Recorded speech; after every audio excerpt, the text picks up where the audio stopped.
মামা এখানে কি হয়েছে? আরে বাইক না দেখো না, গরুর উপরে বাছুরটার উপরে কত বড় বড় পাথর পড়ে গেছে। দেখো বাছুরটার উপরে কত বড় পাথর পড়ে গেছিল, এটা এখন উড়াই দিলাম। হয়তো এদিকটা পড়ে গেছে, দেখো আর কোনো গরু নেই এই জায়গায়। এটা এতক্ষণ ধরে হয়তো ডাক বেমাইতেছে, কারণ আমি আইসি। দেখো এটার কি অবস্থা হয়ে গেছে, পাটা চিল্লা গেছে একবারে, দেখতে পারতাছো যদি দেখো। এখন এইদিকে তো পড়ছে না, কোন জায়গায় পড়ছে জানো? একটা গরু নাই পাহাড়ের ধারে, একটা গরু নাই। কিন্তু আমরা এই জায়গায় ভিডিও বানাইতে আইসি বলেই এই বাছুরটা দেখতে পারলাম যে বাছুরটা অনেকক্ষণ ধরে হয়তো যুদ্ধ করতেছিল। এই যে এখন এখন পাথরটা তুইলা দিছি, দেখো কিভাবে যাইতেছে গা।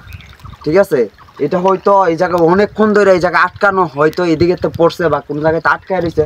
এটা সারা শরীর ছিলা গেছে গা। আল্লাহ কত কষ্টদায়ক যে এই জায়গায় মানুষ নাই, এটা হয়তো মরে যাইতো।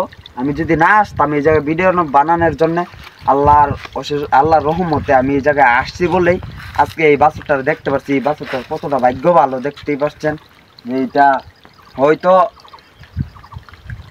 কি বলবো, এখন কোনো বলার ভাষা নাই। খুব খারাপ লাগছিল আইসা দেখা, তাড়াতাড়ি আইসা এটা ছাড়াইছি।